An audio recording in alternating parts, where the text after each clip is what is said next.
The following podcast is brought to you by CDKOffers.com. Use offer code BrokenSilicon for 25% off Windows codes and Die Shrink for 3% off all other codes. And then it is also brought to you by thehenma.com. Use Moore's Law for 10% off your first order of coffee. All right, let's get to the show.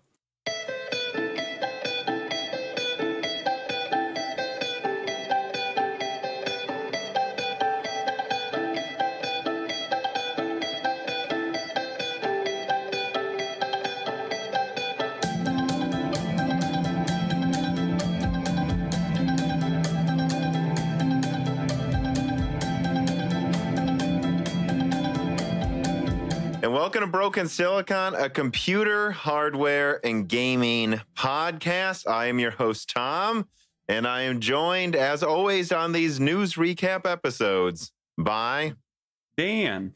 Dan, the fish-killing man. Hell yeah. I don't know. How are you doing, Dan? Pretty good. Long day at work today, so. As I always seem to ask, did you kill some fish? One. I did one. Only one fish. Slow day. I don't. What do you mean? What else did you even do? Because as far as I'm aware, all you do is kill fish. It's not like you do any actual scientific work, or or that there's any legitimate reason you're in grad school, right? Yeah, it's definitely true that I don't actually do any experiments. That's not really what I'm there for. Well, I thought the experiments were how many fish could you kill in a day, and today's experiment sounds like a disaster. That's just an unofficial contest more than anything. But I mean, it really only happens probably twice a week on a heavy fish killing week, because now I'm doing a lot more with bacteria, so I'm killing a lot of bacteria these days. Okay. Well, I mean, Corona is a virus. So it's not like you're really getting vengeance for us right now. You're really just killing a different small organism. Yeah, that's true. And it is E. coli. So oh, okay. Well, we scary, don't like that. But it is a non-dangerous strain of E. coli, because most E. coli is pretty not dangerous. So this is just all collateral damage you're doing here. Yeah, but it's all for the advancement. I mean, Dan, E. coli are people too. People too, in some way, I guess you could say. We are very, very distantly related to them. All right, well, I really don't know where this is going, so I'm going to cut we don't need to keep doing it, yeah. I'm not really sure if this was a bit or what was happening, so I'm going to end the conversation there. I guess let's just get into some of the reader mails in the beginning here. So Sharps97 writes in, and he says, when will you have your doggo, her name is Reese, this is she, by the way, find this, you sexist people assuming all dogs are boys. When will you have your doggo drop off an envelope with bombshell information? This is essential for true and just information disclosure, and 2020 will not become 2021 until this happens. Well, there's no way that's true. If it was, I'd be doing this immediately just so we can just freaking get into 2021 and get the hell out of this year. Wait, but what's wrong with this year? But I don't know. I mean, maybe I will have her deliver something at some point. The funny thing is, I never really intended her to be any sort of center point in my videos, and I still don't to this day. I mean, I remember my first videos, like she was in the background, and I was like, it's YouTube. Who cares if she's in the background? But I never wanted it to be like a gimmick where every video she was showing up every 3 minutes. That's just not, if she's upstairs and she's sleeping during my next video, which it's probably going to be a leak on the Intel Z. I think I might call it Baba of GPUs, because that's what Raja Kadora called it. Or I could say Raja Kadori's ice cream toppings for 2021, because he's always freaking talking about ice cream. Like that, I think I'm going to finally get into that. And, if she's upstairs sleeping, she's upstairs sleeping. Yeah. What do you think, Dan? I mean, I don't know. I think it's kind of funny. Like, yeah, your desk just happens to be in front of like her favorite spot in the house, that chair behind you. That's true. I didn't try to do that. That is just a coincidence. I think you do need to learn about the internet. If a dog or cat shows up, it will be mentioned. Yes. Well, I mean, also she is the cutest Vivi on earth. So, I mean, come on. That is part of it. Which your dog is still the star of one of the commercials in the middle of the podcast to this day. That's good. She's just chilling right now, though. Yeah, she's not behind you, which is really weird. You were saying actually that you think she knows when you're video chatting because she never comes into your room, or at least she rarely does unless you're video chatting. And then she like does stuff in the background. You think she's possibly intentionally trying to get attention that way? I don't know if she is or not. I think she definitely notices something, because it could be I'm on a call with you, friends, whatever. She's usually right on the bed the entire time. I mean, she is pretty cute. Yeah. Big Lamb writes in, and he says, do you like gaming at 4K more than 1440p? First of all things equal, yes, it's a higher resolution. I personally don't see a difference between them when sitting at a traditional monitor distance and not going over 27 inches. Well, what am I? Let me get this. Got a tape measure here. I'm literally, let's see. I mean, I'm probably somewhere between I'm probably around 2 feet away from my computer. I'm 2 feet from my 27-inch 4K monitor, and I can 100% tell the difference. Like, there's no doubt in my mind. Even when I sit farther back, I can tell the difference on my OLED TV, which my TV is pretty big, so it's not really a surprise. But although, again, it is harder to tell on the OLED screen, much harder, because you don't get that jagginess increase not running a native resolution that you do with an LCD screen. Well, yeah, and it's hard to say. It kind of just overall looks smoother. It's hard to really say why it looks smoother. Like, some of the anti-aliasing isn't really that much better once you're getting into these super high resolutions. But I will say the other big benefit, and I think you get this even if you can't really tell the difference, is 4K is really good for productivity work, just because you can have a lot on screen at the same time. Like, I feel like a 4K monitor can easily function as 2 monitors, essentially. But but the point I was making is, it seems like both next-gen consoles will have a 1440p output option. Finally, by the way. I think the Xbox already has it, though. And if you have that and you're happy with your display, well, then you don't need to upgrade now, because there's no way around it. LCD is LCD. It just is. And well, my display looks way better than my 1080p display I'm coming from. It was a nice 1080p screen.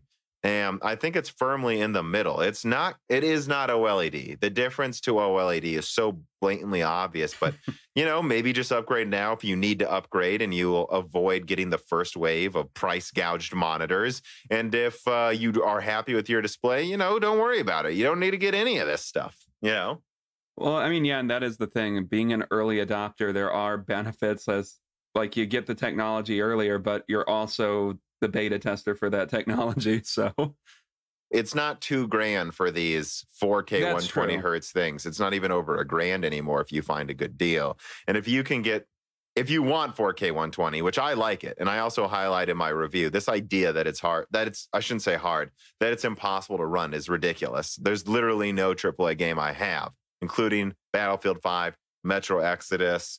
It doesn't matter. Name the game. I can run it above 1440p, above or around 100 hertz at all times with FreeSync on. Like, it's just, it's a silly argument. I turned down a few settings, and I'm playing Battlefield 5 at 120 hertz at like 80% resolution scale. So that's, I think, around 1800p, if not higher. I play a Metro Exodus. I don't know. I actually might just turn that on max, like ultra, and then with HDR turned on, which my monitor actually, in hindsight, it actually does have it has HDR. It is noticeable. It's just not anywhere near as good as my OLED, but I guess that's what I'm saying too, is this idea, if you have a high-end card, like I'm saying 5700 XT or higher, you can run games at above 60 hertz in 4K right now. Just turn down a few settings. Well, so anyways, let's get into corrections and omissions. Alethor writes in and says, on episode 53, there's also a Vega 56 with a shortened PCB, the Sapphire Pulse, and I believe one of those power color cards. There's actually a few of the power color cards, by the way. But yeah, so we have a picture here pulled up, and there'll be links in the description, and it's like, he's pointing out shortened PCBs, I think in reference to me and Not an Apple Fan's discussion, or maybe me and your discussion about shortened PCBs on Ampere. And it's like, oh no, we remember the shortened PCBs on Furies and Vega. I mean, they were absolutely tiny, and especially with the Furies, they were just, and most Vega cards, they were just adding these big old shrouds and metal heat sinks off of a PCB that if they would have just underclocked it, they could have fit in. I mean, they put these in laptops. So yeah, I mean, no, before we got started recording, I was just said, oh yeah, those PCBs were tiny. Like, that thing is I don't know how they got it so damn small, but it's cute. Well, HBM takes up less room. Yeah, oh yeah. Dan. It's a very cute graphics card. You frickin' noob, you normie. I'm so dumb. Blokes writes in, he says, Broken Silicon 54, you said anything you could buy for a PC that won't be obsolete a couple of years from now. To a correction, Tom, they could buy a good audio setup, which is true. That's a conclusion I came to in college where I was like, I'm going to get a nice set of big, I think you can actually see it in one picture in the monitor review I did, these nice big Yumi red speakers with really strong bass and output. And yeah, I mean, it makes such a world of difference. I have a nice Yamaha soundbar for my TV. And it's like, again, before upgrading graphics cards, I would first just get a good audio system. Now, a lot of people like high-end audio gaming headsets. I actually prefer speakers. I don't like things on my head, Dan. Yeah, I don't that much either. I usually prefer to like wear earbuds and stuff like that instead of having those giant bulky headphones. Also, because I feel like look like a douchebag when I'm wearing them. Yeah, you look like one of those gamer dudes. There's no way around it. Like someone who will be drinking Mountain Dew and like hiding something from the detectives in Law and Order SVU. Well, I am still drinking Mountain Dew because if you'll remember, because you're in Law and Order SVU. Well, no, it's gamer fuel. Oh yeah, that's right. I mean, how could I game without it? Avenger, the 22nd, writes in Broken Silicon 55, around the 42-minute mark, you made a blunder. You said throwing money at the problem didn't solve an issue. Tom, you could just throw more money at the problem. You need to get better educated on this. You can always throw more money at things. That's true. Yeah, I will say that's just not something that's worked for a lot of companies. It doesn't matter how much money Microsoft threw at Mixer, it's gone because no one wanted to use it, much like some of their other products, let me say. And many other things Google's done as well. I'm sure Google threw a lot of money at Stadia. And I guess it's not dead yet, so I shouldn't act like it is, but just and their social media company they tried to have for a while. What was it called? Like Google. Did they Plus? try? I guess I didn't pay much attention to. I just remember I had one because I had a Google account. I don't remember how much advertising. I guess I saw a couple ads for it. There was for like a year. There were a ton of ads for it, and no one cared. Yeah, I don't remember because I didn't care. Elithor writes in and says, not quite a correction, but I do want to say AMD didn't move forward with Phenom 2 into a Phenom 3 because it did not scale well with smaller nodes.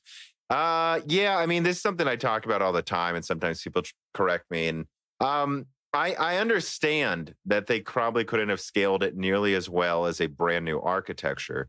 But the fact of the matter is, I have a hard time believing they couldn't have gotten, just with a straight die shrink and some tweaks to the cache, a 5% clock speed increase, slightly higher IPC. And if they just focused on clock speed and density, maybe 6 cores instead of 4 cores and maybe 6 to 10 cores for the same die size, at least 8 cores. And there's no way around it. Like, this is a video I did. I don't remember if it's public anymore. I don't know if it was up to my quality standards or not, but like I said, you can't tell me like a 4.5 gigahertz 8-core Phenom with slightly higher IPC than Phenom 2 at 125 watts wouldn't have done far, far better against the 2700K or even the Sandy Bridge E 6-core than Bulldozer did. You just can't tell me it wouldn't have been a better situation. Well, I mean, regardless, like it would have probably been a better situation unless like there was some true problems with die shrinking Phenom onto a smaller node. I thought I heard that they actually considered dropping Bulldozer a year before it came out and rapidly trying to die shrink Phenom, but they decided it was too late and they just had to commit to it because they knew they could improve it. Yeah. Man, they never really did. But they did. Well, they did. I mean, Piledriver was basically what Bulldozer should have been. I mean, frankly, it still wasn't as good as Bulldozer should have been for the hype around it. But if it would have been Piledriver versus Sandy Bridge, something 20% better, there would have been a much better discussion. And then if Piledriver would have been 20% better than that, maybe. But they just No, they gave up. They said it's time to go into almost like a hibernation resource saving mode where we're only going to make APUs basically and keep selling Bulldozer for 4 or 5 years straight, or should I say Pile Driver, and just hope Zen works. But it did. And luckily it did. Yes. Oh my God. Thank God it did. AMD would not be in a good place if it didn't. No, they would not be. All right, let us get into the news. So story number 1. 2K breaks gaming's de facto $60 ceiling, asks $70 for the next-gen NBA 2K21. Now, this is actually something we touched on. I don't remember if we touched on it in a die shrink or not. I think we may have, but I know we talked about it in length with the Tech Deals crew, and that episode was well received. Not the usual fare, like many things I've been doing. Although, frankly, I'm just kind of tired of leaks right now. But yeah, you wanted to add it to this again, too. So I guess I'm not going to quote anything from this, but what people need to know is 2K's new NBA game will be supposedly $70 for the next gen version. And just to be clear, it doesn't seem like this is something where they're like, oh, and it comes with a season pass just in the box. No, there's still all of this nickel and diming on top of it, too. So, but what do you think about the fact that it seems like, and I will say, I have been skeptical that they will increase the price. And I have more to say about that in a second. But like, what do you think first about games going to $70? I mean, which it seems like they are going to. We've said before is hopefully we'll see more of a like heterogeneous thing now, where some games are 60, some are 70, some are 80, maybe like Red Dead Redemptions are 100. What worries me is that this game is $70 most, is because it's like an annualized sports game that has like a 9-month development cycle. Like, I don't think if we're raising the prices of gaming to $70, I don't think this is the game you break the news with, in my opinion. But I don't think $70 is too substantial of an increase. So I get why they're trying to be a little bit, they're not going crazy, because if you're willing to spend $60 on a game, I think very few people wouldn't be willing to spend $70. It's not that big of an increase. And it really is important for us to point this out. Like, games went to $60 15 years ago. 15 years. And so if I go to 2005 right now and calculate that to it's 220, it's 71 USD. Yeah. And let's put it the other way though, right? It would be like if games were 45, 46 bucks. All right. Like that's what it would be like in that money. So it'd be like that. You guys got to understand, though, to be fair, that this is an unprecedented amount of time that prices haven't met with inflation. And I just think it's time for people to put money where their mouth is, right? Like, you know, you vote with your wallets. So if you don't think a game's worth $70, that's fine. And you know what? I think publishers are expecting this. Here's actually what I think is going to happen. I think that we're going to see more of this truncation and diversity in pricing, where big tentpole games, your PlayStation exclusives, your Halos, your Battlefields, where there's really only a Battlefield every couple of years, and they're not even usually the same exact series, like those will be $70. And you're going to see more of the $40 games be $50. And then what's going to happen too is you'll see them say, well, we're okay with 5 or 10% less people buy this because we're charging more than 10% at launch. And we're just going to be more willing to maintain prices too. I guess I'm not really making it sound good, but I think you're seeing this already. I'm seeing Steam games not drop prices much. They're just not as much as they used to over the years. And so I think what you're going to I hope will happen is less nickel and diming with specific types of AAA games. Obviously, I don't care about the cosmetic stuff, but I really hope what we just see is $70 at launch, and maybe there's just a couple games you get for $70 a year, your favorite games that are big blockbusters. And then 6 months later, it's $60. And then a year later, it's $50. And then 2 years later, they're selling it for $30. And then they're just going to kind of hold it at $15 eventually. That's what I expect to happen moving forward with big games. But I think you're going to see plenty of games still be $60 or $50 At least I don't think it's going to be as universal that every game goes to 70. That's what I think. And I think that what you will see, though, is games like this that you're pointing out, Dan, that are like 9-month development times where they really have no business charging $70 for this game. And because it's an annualized series. And this is just one of those things where we're going to have to show them, hey, we're willing to pay $70 for Battlefield 6. We're willing to pay $70 for Horizon Forbidden West. We are not willing to pay $70 for FIFA or whatever. Well, and the one thing I'll say is maybe it's an attempt, because I think the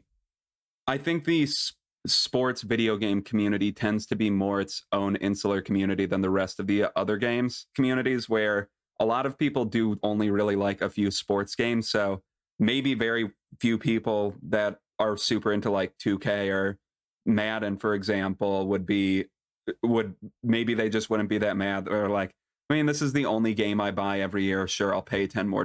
Yeah, for that's probably what they're thinking, and that's why you think I think, like, we know Call of Duty. Call of Duty has an expensive budget, first of all. Yeah, I mean, also, it's just like, hey, look, they have their fans, and they're just going to say it's $70, and then we'll wait until after Christmas, and now it's 60, and that's just what we're doing from now on. Because, I mean, really, you could say inflation applies to the development costs too, which of course it does, but it's still, there's no way around it. Development costs are up like 50, 100%. I would still say, even with inflation in mind. And games are really down 30% in prices. So something's got to give. I'm really very much so.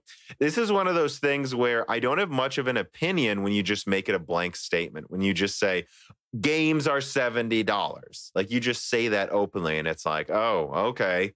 But the way I think of it is, I'll have much more opinions when you tell me specific games. If you tell me this game's 60 still, I'll go, see? And if you say, well, this game's going to try to sell it for 80, I'll say, well, maybe Cyberpunk can get away with it, but I don't think this one can. I mean, yeah, and we're going to see a couple big events from Sony and Microsoft very soon. So, I mean, we'll see what they do. If like every game is $70, if some are 60 and some are 80. I mean, regardless, I think we'll know soon. It's just not the same as movies. Every movie is generally about, 80 to 180, or well, yeah, 80 to 180 minutes. But it's not, it's like games range from 4 hours long. And usually those are $20, but then some are $100, 100 hours long, or 20 hours long, or 40. They vary so much in length and quality. Again, if you ask me, Red Dead Redemption's quality for the entire 100 hours of play or whatever is as high as a 10-hour tight single player. For me, it was. Yeah. And so that feels that big. But then you have some much larger games. Like, we played Far Cry New Dawn, and I'm like, that game should have been $5. We got a lot to say about that. That is the worst Far Cry I've played in a while. Very good. Especially as it goes on. But I don't know. Let's continue here.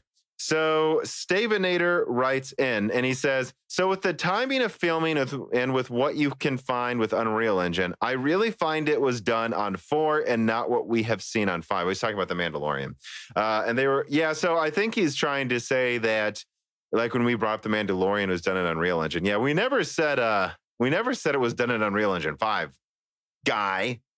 We were just saying Unreal Engine in general, but it is definitely worth bringing up here. He also goes on that they may use Unreal Engine 5 already. And so that all this money that goes into making Unreal Engine, I mean, they're not even just targeting games anymore. Like, they're targeting movies. And so, like, the ambition behind it is, I don't know, it's just worth pointing out, too, when you see, like, oh, well, so, like, that Unreal Engine demo only ran at 30 frames a second, so who cares? And it's like, well, you have to understand that the games that aren't going to look quite as good as that, probably, but they're going to render movies in it, and they'll probably look even better than that. And so that is important, that they be able to scale graphics that well. It's kind of amazing that even Unreal Engine 4 has that broad of a range of what it can be applied to, and I'm sure Unreal Engine 5 is going to be even bigger then. And so moving on with Unreal Engine 5, though I threw that reader mail in before story number 2, that amazing Unreal Engine 5 tech demo was only as GPU intensive, I believe from a geometry point of view, as Fortnite. And quoting from PC Games M, we're taking it none of you have forgotten the Unreal Engine 5 tech demo yet. Who could have? Epic Games in a press release said that the upcoming engine the company is aiming to achieve photorealism on par with movie CG in real life, and that the demo we all saw didn't fail to impress these ambitions on us. But what we didn't see is how GPU intensive the demo was. It turns out not as intensive as you would think. Vice President of Engineering Nick Penwarden said, I can say that the GPU time spent rendering the geometry specifically in our UE5 demo is similar to geometry rendering budget for Fortnite running at 60 FPS on modern existing consoles. Let's give ourselves a moment for that to sink in, PC Game says. There are no longer being left primarily down to brute force of a GPU. They're being handled by innovative software and development and developer solutions, ones that let the seriously gorgeous UE5 tech demo run its geometry rendering as well as Fortnite runs on consoles. Ah, Jesus, I almost fell apart reading the rest of that. I don't know. I almost had a stroke, everyone. Sorry. But yeah, so let's talk about that. That's pretty interesting to hear that. So like, what was it? It was like running at like 1440p, I think they said most of the time, 30 frames a second. Yeah. And they're saying, well, you have to understand that's because of the immense explosions we were doing and the 8K assets we were pulling in. Like just the geometry itself was as hard as to run as the geometry on consoles. That's crazy. That just goes to show you how good some games are going to be able to look then. And how much of that was just the fact that they were blowing up an entire city in real time. I mean, I don't know how much more clear it can be at this point that IO equals performance to an extent. That now it's going to equal performance. Yeah. I mean, I guess I don't know what's his name, Nick Penwarden. Yeah. I guess he's probably going to start getting called the PS5 shill. I don't know what else to say about it. We didn't even mention PlayStation in this press release. So yeah, he didn't mention it, but people will find a way to twist it into. Well, they also talked about again. So like, but no, he's not a shill. There's no way around it. They chose that because they know it has like a next again. Right. I know the company Marvel that worked on the controller is going to start selling these to enterprise. So the PS5 has a next gen enterprise grade storage solution. And that's why they showed it to stream in 8K assets, because, that's also, frankly, the easiest thing to show it on. I mean, what's the alternative? Like a multi-rate array and with super powerful processor. So like they chose that for a reason. And I guess the only thing I'll add on to this is if you watch that Horizon Forbidden West trailer, I know that that's what I've been told that's what it's going to look like. So people are like, well, if you walk up to the crabs, that's just in cutscenes. It's like, no, if you walk up to those crabs, that's how the game's going to look. Now, we don't know. And it looks like they're targeting 4K as well. Maybe 30 frames, we'll see.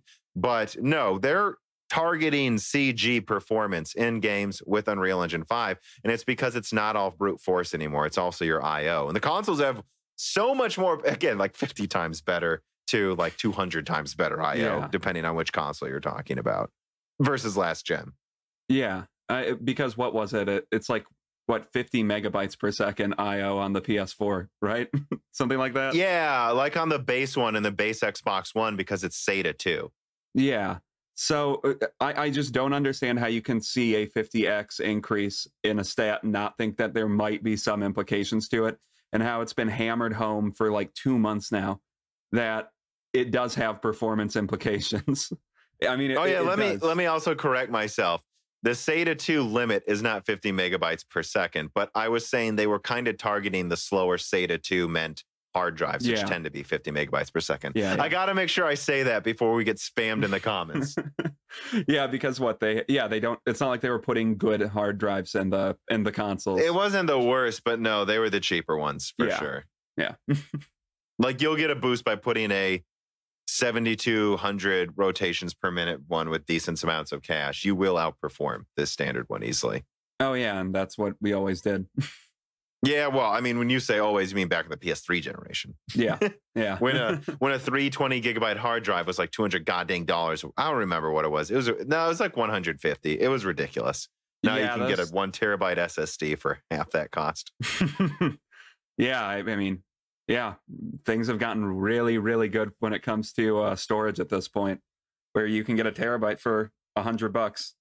Well, again, and it would be stupid for them to not try to utilize that. And I guess Sony's just trying to take it to the next level, and we'll have to see how well it works. Snails writes in, and he says, do you think that dedicated gaming-only SSDs well, let me just cut you off right there, Snails. So if it can be used for gaming, it can probably be used for other things. But with similar co-processors to what will be in the PS5 will come out for PCs as individual components before simply being included on GPUs. Well, I'm going to say no, at least not for the next year and a half.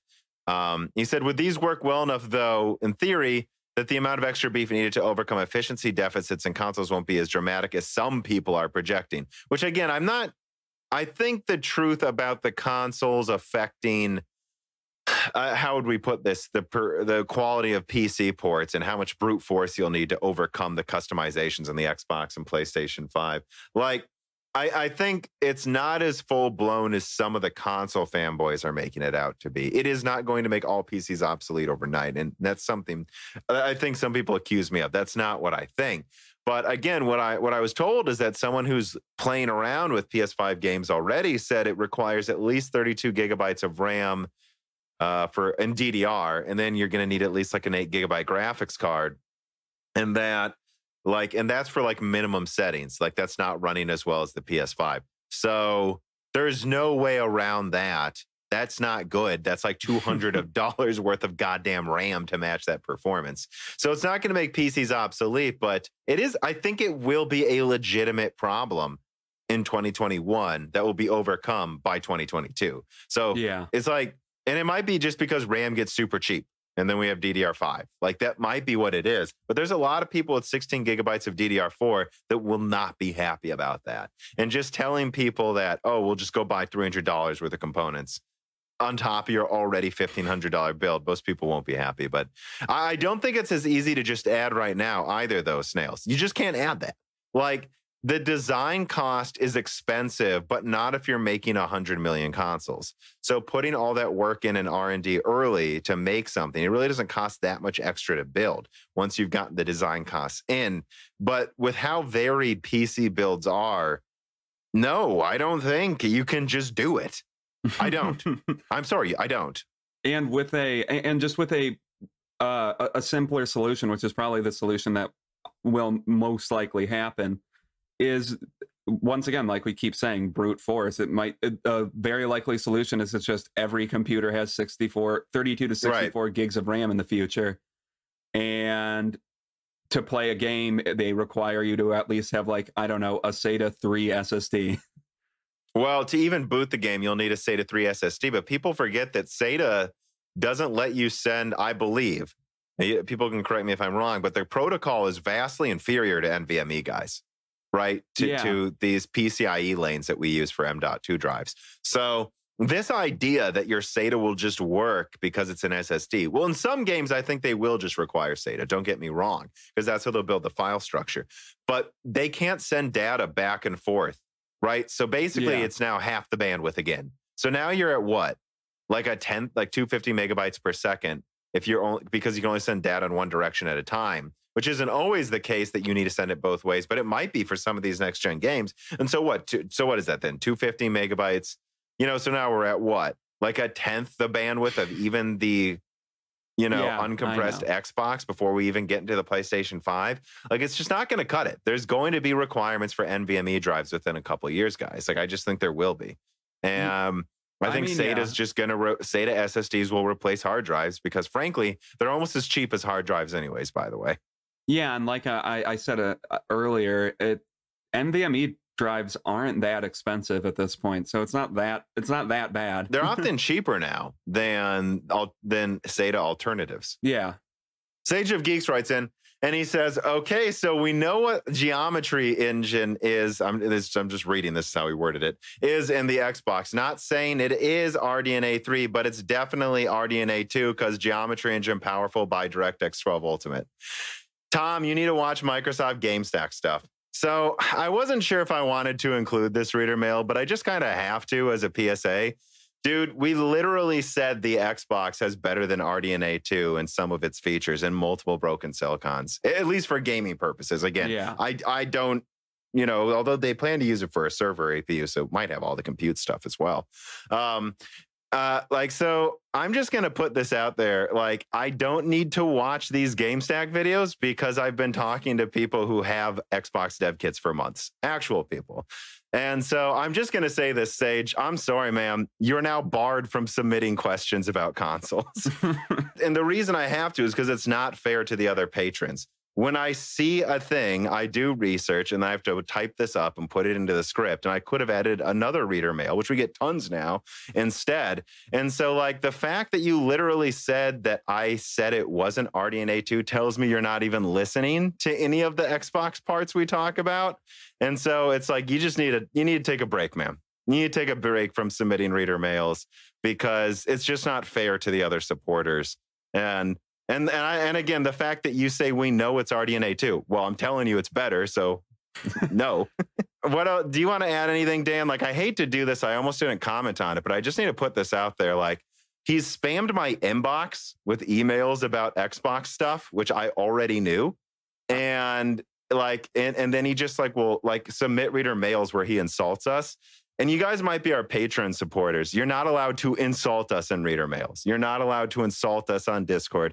The only thing I have to add to it is we've never insinuated that. I know. It's ridiculous. RDNA 2. We've literally never said that. We've said the opposite, which tells you he's not listening to a single thing we say. Yeah. I don't know. That's all I have.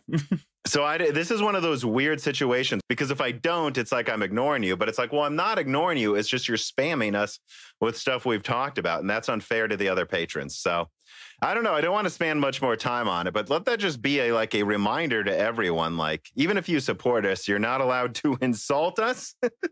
And do not say, and this is what I say, right, in the telegrams for guests. Be thoughtful, be insightful, put effort into your question. Because as the channel grows, we're going to get more and more reader mails. And if I just see broken grammar fanboy stuff, I'm just skipping your question, guys. So actually put thought into it so that we can add to the discussion in these episodes. Yeah, I mean, I don't have anything else to say about that. I agree with you 100% on that. Let the record show that Dan's dog has just showed up. So she's trying to get attention again behind Dan. And she just got up when I said dog in the mic. Interesting. She is back. Jarithius writes in and he says, what are your thoughts of what Microsoft may still come out with to try to combat PSVR? I feel like they are hiding extra features to help compete. I'm sorry, guys. I laugh when I hear the secret sauce argument for either console. I think we know what's going on. We know what's going on. The only thing we can say is, can they use things we already know about, right, to do specific things? For instance, let me actually pull this up. So at the very least, the initial version of the Xbox Series X seems to have a slot for an SSD, Ethernet, of course, 2 USB drives on the back, 2 USB ports on the back, HDMI, and then, of course, a power cable port. So when you say, will it run VR? It's well, it's going to have to do it, right? Because remember, the PS4 added VR later without planning to do it. And they had to add this bulky, goofy-looking box that you put next to it, which I assume they will plan ahead with the PS5 now, since they know they're doing VR. So my answer is, I don't think there's any secret thing going on. I just think the Xbox is powerful enough to run the VR we have now. And I think they're just going to have to find a way to make it work with some kind of HDMI pass-through box and using 1 or 2 of the USB ports in the back. Yeah. Right. So I don't think there's any hidden features. We know what's in the Xbox, guys. This is no secret. And we know what's in the PS5. And, so it's when it comes to things like the PlayStation 3 backwards compatibility, which there's still many rumors that it might be able to get that. It's well, it's not going to be some secret thing, I think. I think we know for the most part what's in there. Although I guess it's worth pointing out they haven't shown die shots. So I guess that's worth pointing out, is that Sony has technically shown less information about their architecture. But I've had a dev reach out to me and say that he thinks what is it? What's the sound thing they have? Whatever that is, they literally went out of their way to say it's organized in the same way as the PS3 Cell CPU. And with that in mind, I've had a dev suggest that they could still have something on the die to act as the main core and use that as the secondary cores. So I guess that's something to mention, right? For PS3 backwards compatibility. But I don't think there's any point where it's just like, oh, guess what? The PS5 now just added this thing. It's like, well, the only thing I've had suggested to me is that they might bump up the amount of compute units from like 52 to 54 and from 36 to 38, only disabling one dual compute unit because yields are so good at TSMC. But outside of stuff like that, I don't think there's really any things you can hide. And to answer your question directly, Jeritheus, look, from what I'm told, the geometry engine in the PS5 specifically has things added to handle VR well. And that is a thing. Like, this is something NVIDIA has put a lot of effort into. The fact that when you render VR, you have, you know, two screens. And so you're duplicating some of the pixels, and you can do some kind of mesh shading to not need to, I may be butchering some of the terms, but like when you're rendering the mesh, you may not duplicate some of the work, and that there was extra effort put into the geometry engine in the PS5 for that. So now could they have, but now I know they have a more advanced variable rate shading in the Xbox as well. So I think it can handle VR well, probably, right? Yeah, it's just, I don't think there's a secret. It's just, you know, did they put ports in the back to handle it in a way that's not, you know, cumbersome? And as far as we can tell, they've been very, very dismissive of VR. And if they're dismissive of it. So, you know, I don't know what their plan is. A lot of people have said they should just support Oculus, so you don't need to use theirs. But I don't know. What do you think? But I mean, I don't know. You look at Sony. PSVR is definitely a financial success, but it's not like some smash hit, and it's not redefining the way we play games. So I think they can see what Sony has done with PSVR, and they're like, yeah, it's a financial success, but it's not something we need to get. We need to attach ourselves to as well. So maybe for the most part, they're just going to ignore VR. Maybe they'll figure out some way to get Oculus to work for it. But I think they might just not see it as a necessary business decision to add VR, because not that many people play with VR. Yeah, and I don't remember, I think it was in the loose ends where I talked about this, the last loose ends. Like, you guys got to understand, everything they're putting into the dies of these consoles took some die space, which takes some money, which is budget they could use for other things. Like a catastrophic example would be the original Xbox One wasting die space on ES RAM instead of more compute units and just giving it proper bandwidth. Like, that was a catastrophic mistake for the launch of their console. And moving forward, it's like all of these things take up die space. Like, when you have fixed clocks, you can actually save die space, according to what someone told me. And that's why the Xbox Series X is such a small die for how many compute units it has, that the PS5 may actually not be that much smaller of a die size. But that's because they put all this effort into its geometry engine, into the on-die audio engine, into presumably what could be a couple of other things we've touched on as well. And so all of these things are there, and they take up die space budget, they take up money, and, you know, they have their own visions for what a next-gen console should be, and we're just going to have to see how they pan out. Yeah. All right. Number 3 is kind of an Xbox information wrap up.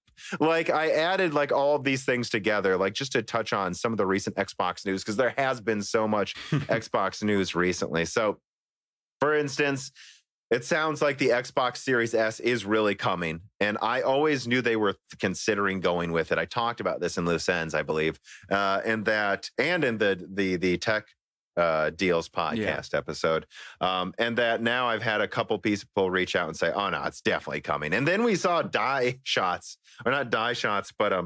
shots, I believe, emerge of it. So it seems like a done deal. And it sounds like they're going to do a first-party reveal on July 23rd. And but I have heard that the Series S may be saved for August as a final mic drop announcement. I don't know what. I guess let me go into what the Series S is here, because now we have some more information. Right, basically, it's targeting 1080p 60 frames versus the Xbox Series X's 4K 60 frames, and that they are looking at roughly a third the GPU power, although by my math, it might be more than 4 teraflops. Like, I think it might be closer to 5. We'll just have to see. And that it's 20 compute units. Who knows? Maybe they'll cut it down to like 18, right? And then run it at 1800 megahertz or whatever. And then 10 gigabytes of GDR6 RAM, which I've thought about. This 10 gigabytes of GDR6 RAM So to me, that sounds like the same 6 GB memory segment for the system, and then just 4 GB of VRAM. And so I suspect they're literally just going with the same IO controllers, the same SSD, 1 TB, the same CPU, and just cutting down $60 of RAM and a smaller die, which means a smaller power supply, smaller case, smaller cooling. I really think, based on the math I did, that this could cost like $280 to make. What matters here is the price they release at. Like, depending on the price they pick for this, this would be a smash hit. And I think the idea where they like try to hype up the power of the Xbox Series X for the entire time, and then just like 2 or 3 months before the next Xboxes come out, they just say, oh, there's also this $250 or like $300 lower SKU that you can get. That would look really good for them. I'm curious if let me jump in here, and what they will probably do is shrewdly focus on the Series X for months and months and months, and its performance, and then they just say, by the way, here's the Series S, half the price, everything in it but the graphics is the same. So everything we said about loading times and about its capability to do AI and its capability to do this, it's all the same, guys, except now it's 1080p, because we realize a lot of you don't care about 4K. I mean, yeah, and frankly, if you're looking at it, like the people that are playing PS5s and PS4s and Xbox Ones, how many of them are actually currently playing this on a 4K monitor or TV? I'm sure there's a percentage of people that are, but it's still a relatively small market compared to the 1080p market, just because people don't really care that much unless they really, really are into gaming. So this kind of just gives them a segment like, yeah, you're basically just getting an Xbox Series X that plays at 1080p, and you don't care because you already just have a 1080p monitor. Yeah, and when I think about it, I think it's an interesting idea, but it's really, really, really going to all come down to the price. Yeah. Right? I've heard some people say it could be $350, and I'm like, well, it's a failure. Let me just cut you off at $350. I think it needs to be half the price of whatever the Series X is, the same amount of storage. And in fact, I think that Xbox is probably considering 2 sets of pricing tiers, if I had to guess. They're considering 300 and 500, Series S, Series X. And then they're considering 250 and 500. I think that's and 400, sorry. And I think if they really want to go for it, they should go for 400 and 250, or even 200 maybe, because again, there's no disk drive. It has 1 terabyte of storage, and the only way to upgrade storage is to buy their proprietary SSD. So I think it's justified to sell it for 200 and just say, overnight, we are discontinuing the series, the Xbox One X. We're discontinuing the One S. They could even launch it early. That would be the biggest mic drop, I think. Yeah, that would be. I mean, hell, and again, that's how you get real competition.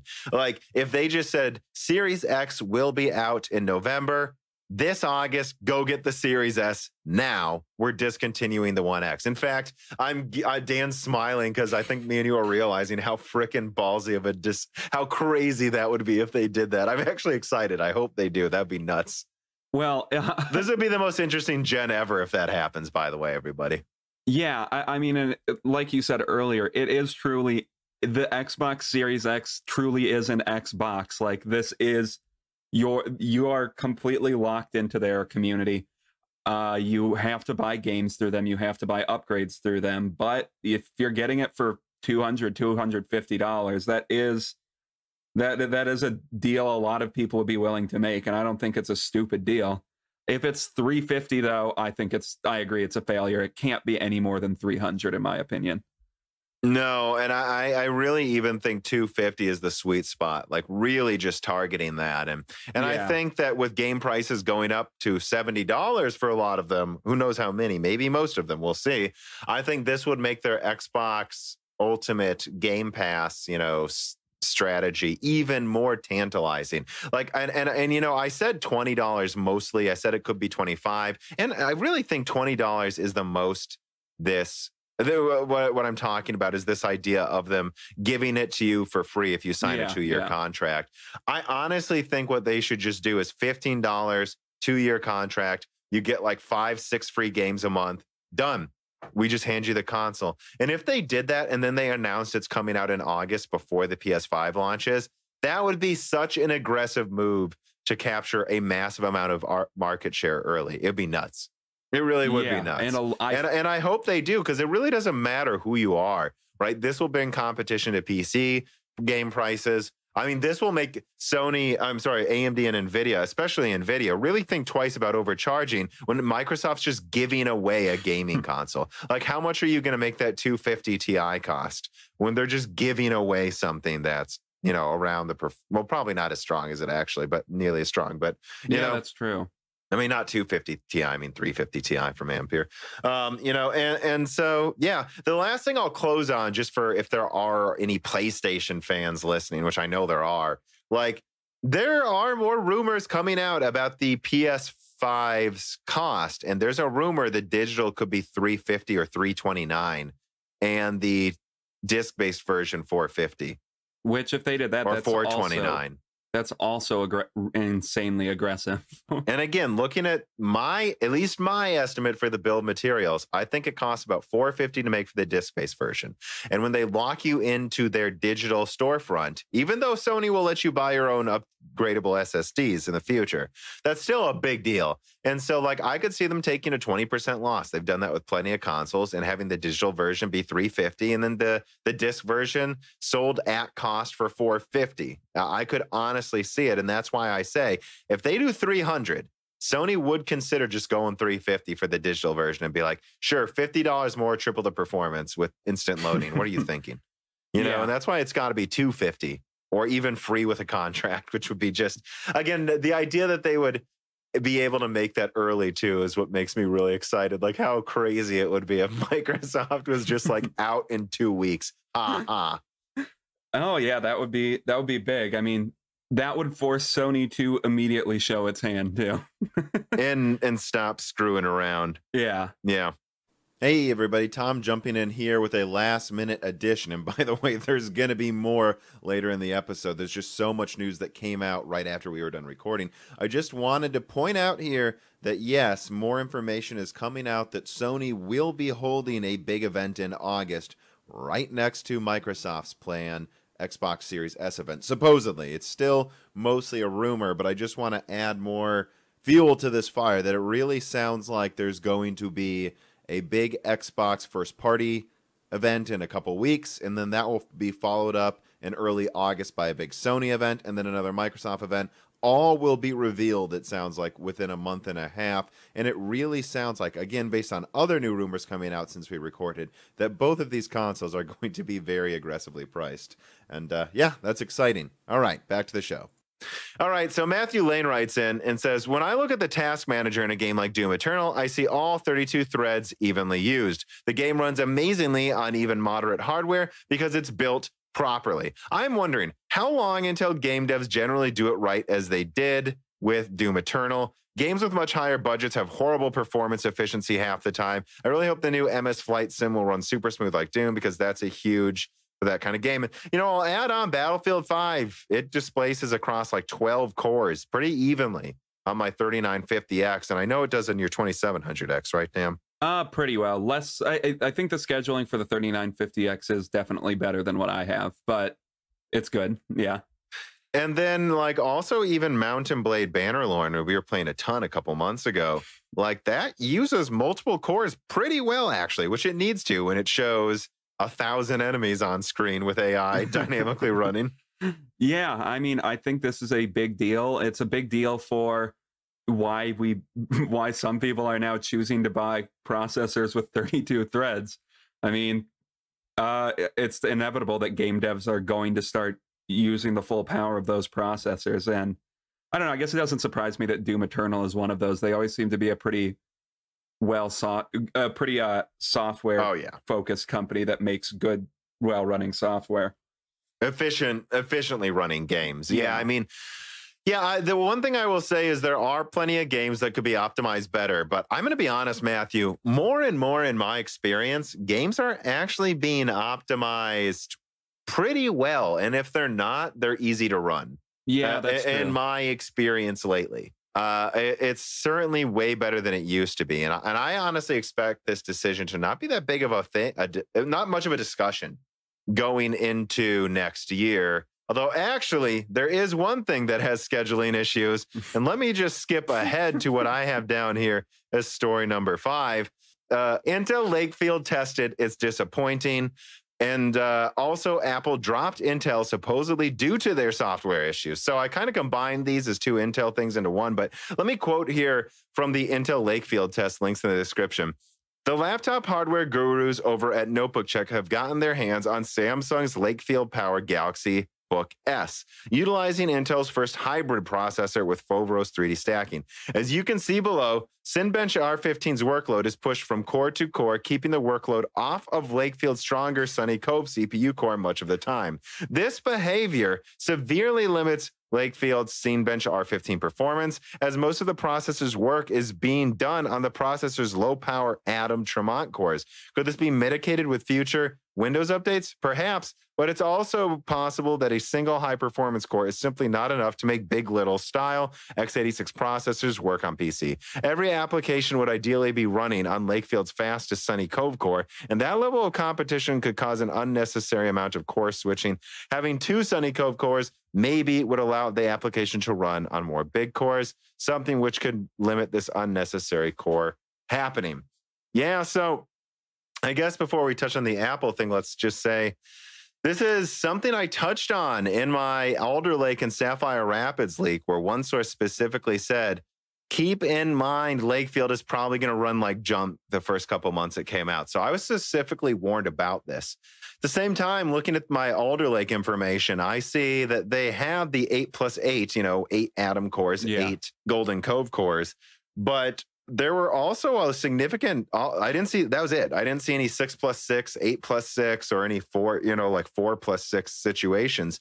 It seemed like there was just that, and everything was an 8 or a 6 core in the lineup.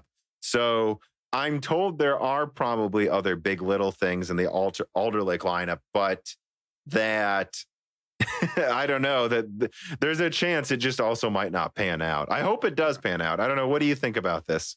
Well, I mean, looking at it, it's really bad. Like it does like the opposite of what it's supposed to do, it seems.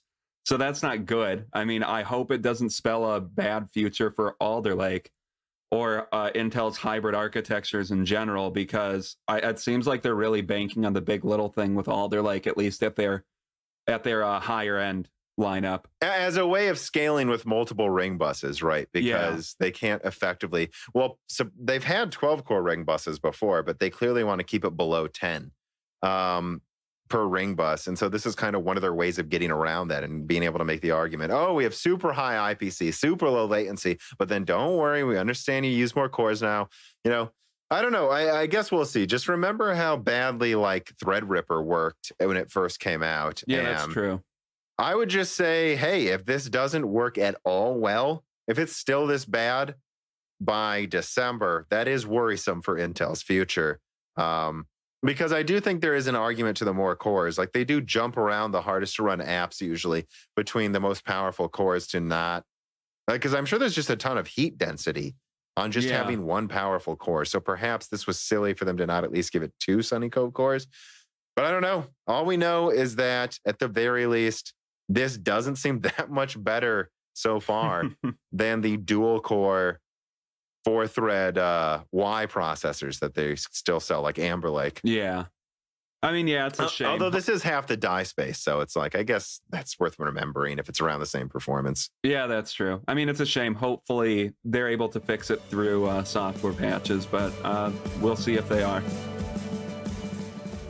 It's safe to say I'm not a morning person. Most days I try to sleep in as much as possible. Still, sometimes I just need to get up early, whether for a conference call or just simply to get a video done on time. When I do this, great coffee definitely helps, especially when it doesn't skimp on the caffeine and it actually is priced reasonably, like it is at thehenma.com, where you can choose between delicious flavors like Highlander Grog and chocolate raspberry. And you know what? Unlike most artisanal coffee I've tried, it actually wakes you up and it tastes great. The HENDMA Clockspeeds.com. Use offer code Moore's Law, that's MOORESLAW, to get 10% off right now your coffee orders. And do make sure you use these guys if you need coffee, because coffee is their passion. And right now, this is a side hustle they're trying to grow into a bigger business out of Norman, Oklahoma. They could use your help if you could use a good cup of coffee. For my new benchmarking station, I did use a legitimate key of Windows 10 Professional, and that's because it's just not expensive if you go to CDK Offers. They did sponsor me to say this, but I used their website, and it works well. They have great customer support, and if you use offer code Broken Silicon, you'll get 25% off Windows software, and Die Shrink gets you 3% off all software on the website, including game codes. I will reiterate, it was really easy for me to actually set up an account on this website, search for Windows, buy the code using whatever payment method I wanted, and they do have several options, and then I simply got sent the authentic key and downloaded Windows 10 from Microsoft's website.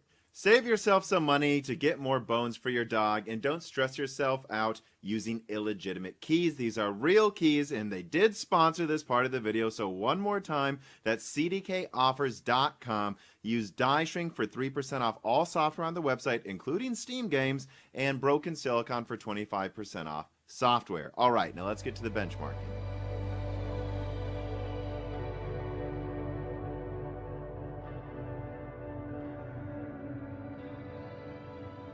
Yeah. Well, anyways, Tom's Hardware talks about the Intel Core i9 1050K, the poor man's Core i9 10900K. And this is story number 4, jumping backwards. The unannounced processor comes with an identical 10-core, 20-thread configuration as the i9 10900K. God, these names. The Core i9 10850K differentiates itself from the other i9, I'm done saying the names, with the lower clock speeds. The 10-core processor reportedly arrives with a 3.6 gigahertz base clock instead of 3.7, which is just 100 megahertz lower than the 10900K. The difference in Geekbench 5 submissions shows it boosting at 5.18 gigahertz, so pretty close to just calling it 5.2 gigahertz. So yeah, I don't know. What I added here in notes is they say Intel refuses to ever adjust their MSRP. And yep, they're basically just launching the 10900K probably at it sounds like $399 to combat the 3900X at that price. But at the same time, I don't think that's cheap enough. I mean, the 3800X, it's going to be $339. I think this should be $350. I really it doesn't have PCIe 4.0. It uses more energy. I think this should be $350. I mean, yeah, I don't have too much else to add to that. I agree. It's clearly Intel and AMD never want to say that their MSRP is wrong. So they're just, well, here's our barely weaker one for, I don't know, what would this be? $50 less then? What's the 10900? Who knows? We don't actually have an MSRP. Okay. I'm just guessing they're going to sell it for $399. Although who knows? They might just do $449, which is okay, I guess, if you want to. I mean, I guess if you're going to buy one, I guess I would recommend the 10850 probably, because they're both unlocked, right? For overclocking. Yeah. Yeah. Well, when I was looking at it too, I was like, so then what's the point of the 900 non-K? I don't know, Tom. God dang it, Intel. Hey, Tom, jumping in here for an interlude about the 3600 XT, 3700 XT, and 3900 XT reviews that, of course, are out when this podcast comes out. We actually didn't add it to the news story because, well, I had already told you guys in a video from one of my sources what the performance was going to be, which was, well, yeah, about 100 megahertz better. So I wasn't even planning to cover it, but I thought for completionist's sake, I should cover it briefly in this episode. And so here we go. I mean, when I look at this, it's, if anything, honestly, the information I was sent was optimistic or above average. It really seems like, looking at TechSpot's review here, that they perform exactly the same as the non-XT versions of these CPUs. And yet now, according to Tom's Hardware's power numbers, they use slightly more energy. And Yeah, I mean, looking at Tech Power Up too, like the performance is basically the same. They're just removing the cooler, charging more money, and it's interesting. I think TechSpot aptly compares it to the 9900 KS review. I would say this is a little better than that, of course, but that's not that different. I think that's a good comparison. It really seems like the Matisse 2 XT refreshes are far less interesting than what the 4700G is going to be later in the month. Which we'll cover that later in the episode. And yeah, I really don't have much to say about these. Matisse 2 is frankly a waste of your time. It is, AMD just refreshing things to, as I said in my video, I think I hit the nail on the head. I really think what AMD's doing is just forcing websites to re-review Zen 2 right after Comet Lake came out to remind everyone how stupid Comet Lake is. And that's all they're doing. A little bit of milking at the end of this generation before Zen 3 comes out, and just making everyone refresh their benchmark numbers so they have the latest when Comet Lake is being looked for. All right, back to the show. QH Freddy writes him, and he says, last few months, I feel like we have, particularly on the GPU side, been caught up on a lot of what's going to happen in the next half year in the high-end GPU space. But do you have any indications or changes of the longer-term outlook, or what has that been relatively silent? Well, the answer is yes, I do.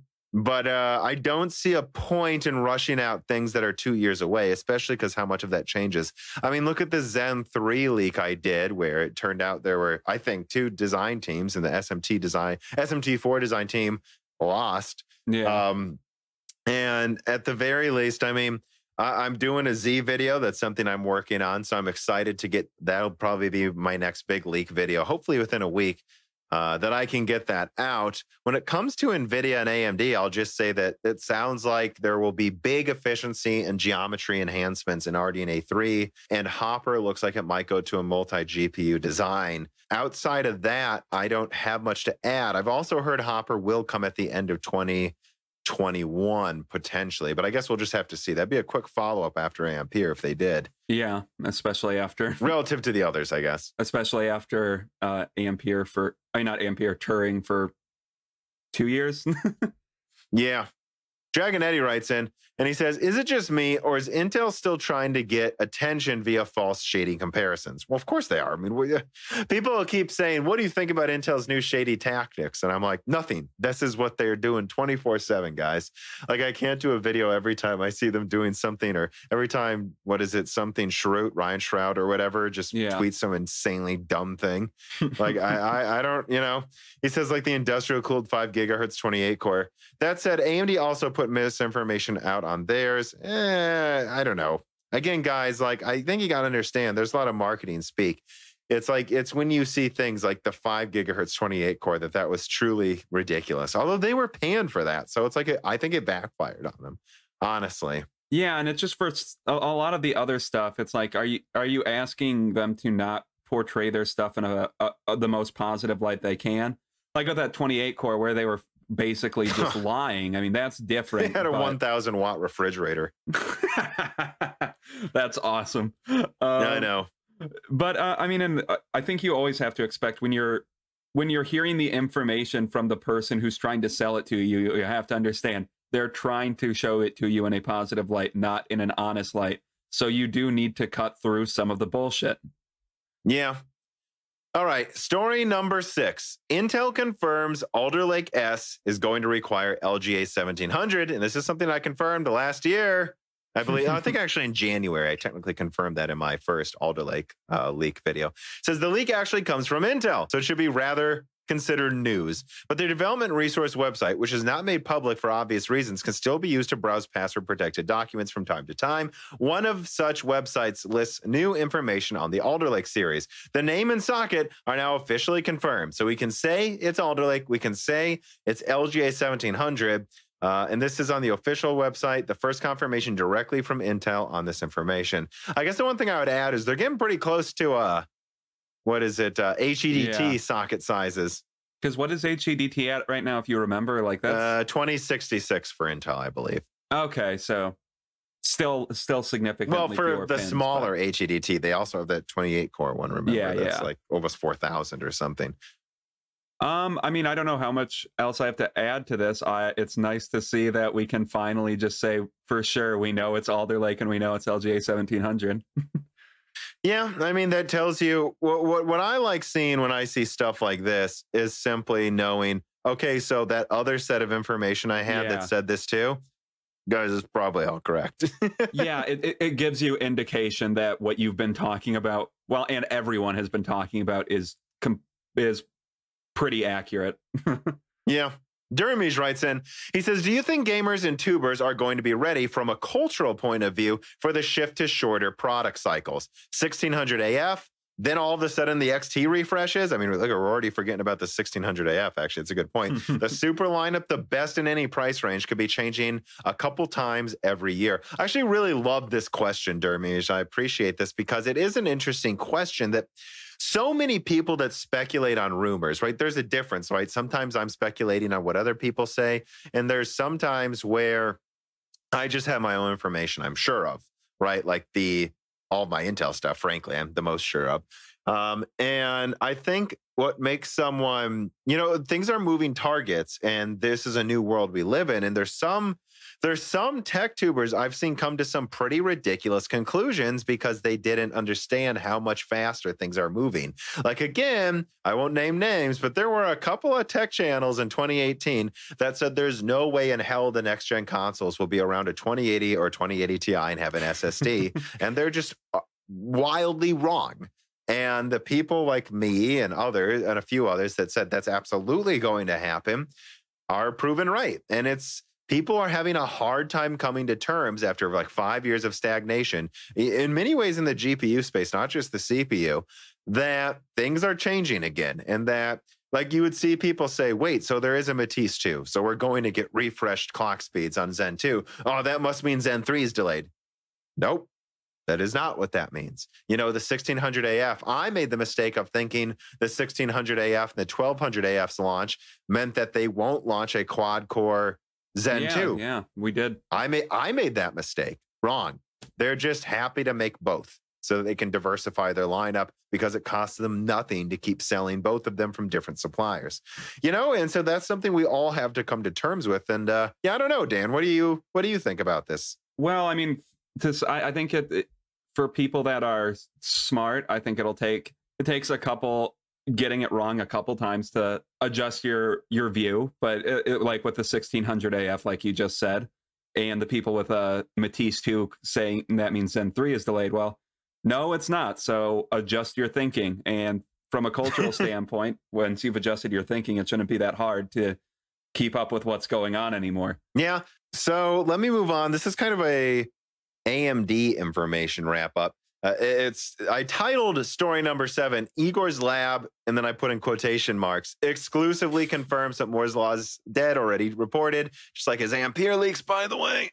But whatever. I don't pretend that he probably saw my stuff. Yeah. But yeah, he basically confirmed everything I did in that Van Gogh and Cezanne pincer attack video where I said, explaining why Van Gogh could be, Zen 3 and RDNA 2, but then why would they, or Zen 2, should I say, I believe it was, Zen 2 and RDNA 2, and then you have Cezanne, Zen 3, and Vega. It's like, why would they do that? Why would they still use Vega? Why would they still use, Zen 2?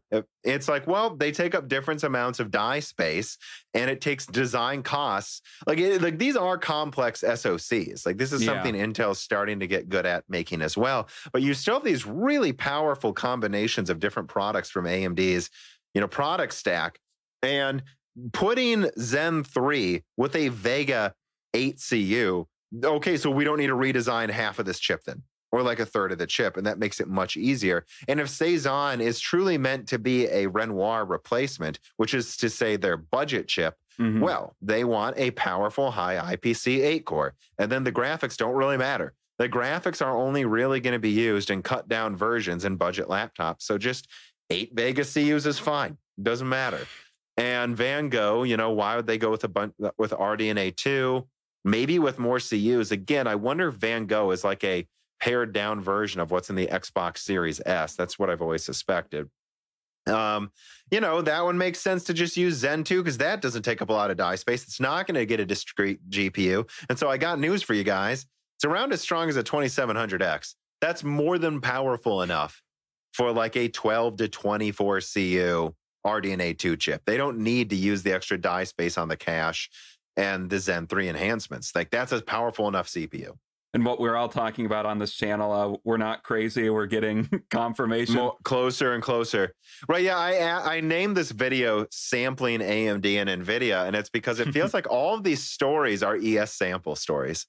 Yeah, that's true. Like, or so many of them are, whether it's Xbox, whether it's you know, whether it's all of these, whether it's confirming Alder, like whether it's all this other, you know, like, I don't know, dozen of AMD APUs coming out, you know, it seems like we're sampling the future here, people. And I mean, on that note, I also added at the last minute that Milan leak. So just to say again, like with Matisse 2, oh, does that mean that Zen 3 is delayed? Well, here it is, guys. We now have finally a Zen 3 engineering sample showing up. Although I will note it is a server chip. So who knows if they will necessarily get desktop out on time this year. Although I believe AMD already confirmed that they do. So, you know, yeah, I would say that it sounds like though Milan comes out first, probably end of Q3, and then they're probably going to do an end of year Zen 3 consumer launch. Although again, you know, Matisse 2 comes out in July, like 5 months later. It wouldn't surprise me. I don't know. It wouldn't surprise me if Zen 3 just comes out in like you Q1. know, and no, I was going to go the other way in October or November, and they just bumped down the price of Matisse 2, similar to what they did with the 2700X. I mean, if it's ready, I don't see why they wouldn't. But well, they don't need to, is the thing I would say. And I would say doing a full, I talked to someone in the YouTube comments about this. I agreed with them. It's like, I kind of would rather they just do a late December launch, but you know, maybe not late December, maybe early December launch, so that it's just in time to get under your Christmas tree. And instead of launching 2 months early with a staggered launch, can you just make sure the drivers are perfect and do a full product stack launch at the same time? I think that would be preferable at this point. I think it's time for AMD to start getting their software for their motherboards up to the same level as Intel, which is now all over the place, but at least in my experience, has been rock solid, because that's what you need to start focusing on. You don't need to rush out these products anymore. I think you just need to make them more consistent in their performance. Well, yeah, it's pretty clear that I think for a long time, AMD was probably just releasing products as they were ready to come out and not necessarily doing the smartest releases where they were like, for CPUs and GPUs, just, okay, so here's our mid-range, here's our high-end, here's our low-end. We're just releasing things as we can do it. But I'm betting AMD has a lot more money now than they used to, so they're not operating on a shoestring budget and they're anymore. not rushed, right? They had to get Zen 1 out as soon as bloody possible, guys. You know, and so yeah, I mean, I think it makes sense. Anyways, let's move on to story number 8. AMD Ryzen 4700 GE 8-core APU benchmarked. This comes from Video Cards. The APU was tested with high-frequency DDR4 4333 memory, which is a significant upgrade for the desktop APU Ryzen series. We are unsure how much different it is from the final product, but by the clocks, it is paired with a reasonable base speed of 4.1 gigahertz and boost of 4.35.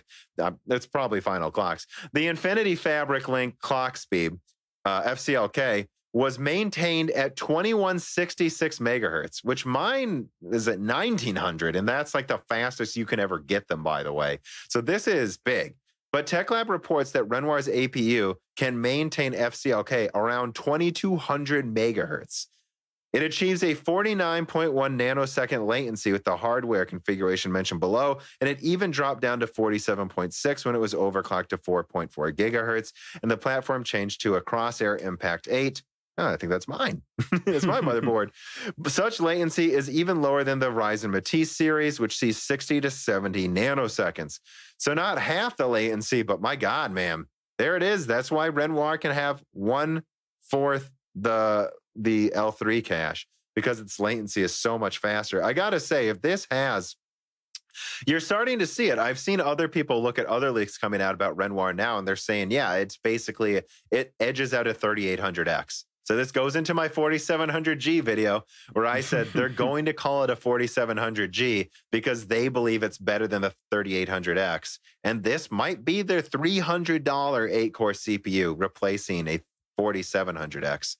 Yeah, I mean the FCLK clock, that's been one of the biggest limiting factors to these Zen in certain architecture. applications. It's like the last thing left that Zen 3 supposedly fixes. So yeah, if Zen 3, and if this is an indication to what Zen 3 is, which I'm guessing it would be, that's a big deal. That's 20% higher clocks for the fabric. Yeah. I mean, I think you could seriously see overclocked 4700Gs be the ultimate gaming CPU. And I think that's, I don't, here's the weird thing is are they launching this now? Because it sounded like they were going to launch this around the Matisse refresh. And if you can't overclock Matisse to 2200 megahertz FCLK, then like, I don't know what they priced this at, because you would almost argue it's better than the 3800 XT. And then it comes with a decent graphics card that can run any game.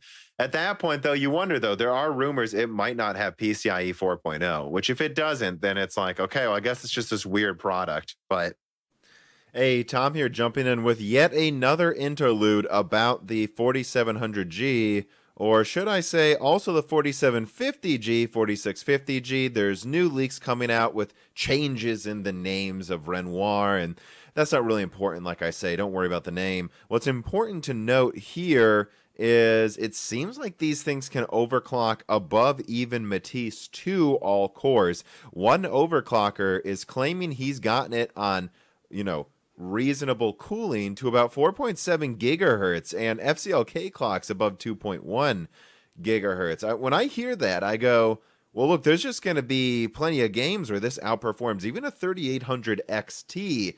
And then you look at the LN2 performance and it just blows past Matisse 2 all-core. And it looks like you can get a single core to about 4.8 gigahertz. So this is odd. I look at speculated pricing of around $300, like I said in the podcast, actually, and I go, well, I don't know. If they're planning to sell the 3800 XT for 400 or even more than 300, I don't know how this can be the same price because, and this is another link I'm adding in this interlude, supposedly Renoir, right, which was a big question I had, is coming out in July as well. They seem to be confirming this in other leaks. So again, if Renoir was coming out better than the 3800 XT, but it was launching in a few months, maybe after the prices come down, as truly part of the 4000 series generation, a 4700G instead of a 4700X, like this is just AMD's $300 APU, and they're just going to have a 4800X above it. There's not going to be 2 8 cores in the generation this time from the same Zen 3 architecture. It would make sense, but I don't know. I just see this as cannibalizing their sales unless unexpectedly it underperforms the 3800 XT, which it could, but I don't know. This monolithic die, overclocking monolithic dies usually gets you much more linear performance increases than you saw with the chiplet design, or should I say multi-CCD design that we saw with Zen 2. So yeah, I'm not really sure what else to say besides that. This sounds as good as the 3800 XT, except it comes with good graphics. The only thing that would, in my opinion, make them charge less is if it truly just has PCIe 3.0, especially with reduced lanes, but we'll just have to find out. Wanted to add that here. Let's get back to the show. Yeah, that's true. And I mean, I think we've that's been brought up before, is if they don't play this correctly, it could kind of lead to AMD's products cannibalizing each other. But if this really is just meant for someone, no, I'm not going to put this in I'm not going to put a graphics card in this ever. This is just for like low-end gaming, or I don't know, maybe even like some multimedia machine or something like that. Like that's what this is for. Yeah. Then I think they avoid that for the most part. Yeah, what I could see them doing is just they make it $300 and then they put no 47. And I've said this in my video. They might just not have a 4700X. They might just have a 4800X. And they're like, that's the 8-core model. And then that one's $400 and it's Zen 3. And then for 30% less, you get something that has some of the IPC enhancement Zen 3 has, really low latency, and it comes with a graphics card. And they sell that for $300. And then maybe they will still just have the 6-core, Zen 3 4600X for $250, and they're like, yep, it's $50 cheaper. It's slightly worse CPU performance, but it doesn't come with a graphics card. That's why that one costs more. And I mean, they would argue, well, you know what? The 3700X launched at $329. This is $300, and it comes with a graphics card. You cannot argue our price performance isn't getting better. And then there's the 3500G, which is supposedly the 6-core model with 6 compute units that will probably be the i5 killer for 180. Wait, did you say 3500G, or did you mean to say? I think that's what they're. No, I think they're going to call it 3500. Okay, that's weird, but okay. Well, I guess you could argue the 2500X is a 6-core without hyperthreading, so they're just adding hyperthreading now. Oh yeah, I guess that's true. All right, story number 9. Anyways, AMD Navi 31, even bigger Navi. And this comes from Video Cards. I quote, Apple introduced the new Mac OS during the WWDC conference earlier this week. This is the first OS to support Apple's own ARM-based silicon. Hardware Leaks today reported that the Mac OS 11 GPU drivers already contain references to a Navi 31, which basically confirms that Apple and AMD will collaborate to deliver high-end graphics to Mac OS users. This is not the first time we are hearing of Navi 31. Last year, Kamachi, who has so far been pretty reliable in my opinion, by the way, references to such a chip. He also found many more codenames connected to gaming consoles. Cezanne, AMD's upcoming APU series, are expected to feature Zen 3-core architecture, and it was even referenced as Cezanne Renoir, which could suggest it is a direct replacement and shares more components than we expected. Yeah, it might just be they're bolting Zen 3 and PCIe 4.0 into Renoir. What the new leak suggests is that Big Sur OS does indeed have early references and possible support for the new APUs. And let me point out, we just recently recorded the die shrink for Vega, where we remembered, and that will come out in a week or so after this to patrons, that there were references to 7 nanometer Vega before 14 nanometer Vega came out. Yeah. So, I mean, yes, there's not much to say except that, yep, this is already, I don't think this is bigger Navi. It might be bigger than this big Navi, but I think this is RDNA 3, and it's already showing they're long into their development of that, and that should follow up. Like I've been told and heard from other people, into 2021, they'll already have their RDNA 3 enhancement coming out, hopefully with that giant L4 cache we've been talking about. I really hope to see that idea come to fruition, because that would be really cool. But yeah, I mean, I don't know. Everything, these companies are all working on these things in parallel. I mean, so Navi 31 has to be being worked on right now, or whatever they call Navi 31. But it also does mean they're going to be making a lot of cash, making more deals with Apple, which they still currently have contracts with Apple, right? Oh yeah, tons of them. And even if they, and again, that's something I've said, like, even if they make, even for their HEDT lineup, if they go with some, 48 core Apple CPU, Apple designed ARM processor, they'll still probably use CDNA and RDNA 2 graphics cards. Yeah, they're not going to be making graphics cards anytime soon. So yeah. Well, I mean, they are in their phones and stuff. They're just nowhere near the same caliber. It's going to be a while. Wouldn't that be crazy, though, if Apple got into the GPU space and they actually started selling them with Windows drivers on Newegg? How funny would it be if that was the first one to enter the space after Intel? I mean, I'll believe anything is happening at this point. So yeah, things are getting pretty crazy. All right, story number 10. RTX 3080 Ti in 8 nanometer rumors pop up again. And Nvidia sued. So again, like so many stories in this episode, this is a roundup of information going on right now. And this is the Ampere roundup. I mean, just to summarize, I put in the normal notes. You guys don't know what our notes look like, but I put in the notes section before our own comments section. There's number 1, multiple reports of Ampere being on 8 nanometer. Number 2, multiple reports of 3080 Ti still being a nomenclature they're using. I'm still curious if that means the 3090 is going to be used instead of the Titan, though, by the way. And then, of course, Nvidia is being sued about lying about where their sales were coming from during the mining boom. Of course, half of their sales were mining firms back in late 2018. Well, I guess all 2018, really. out of all of the Ampere stuff coming out, was there anything you want to comment on or any thoughts you have?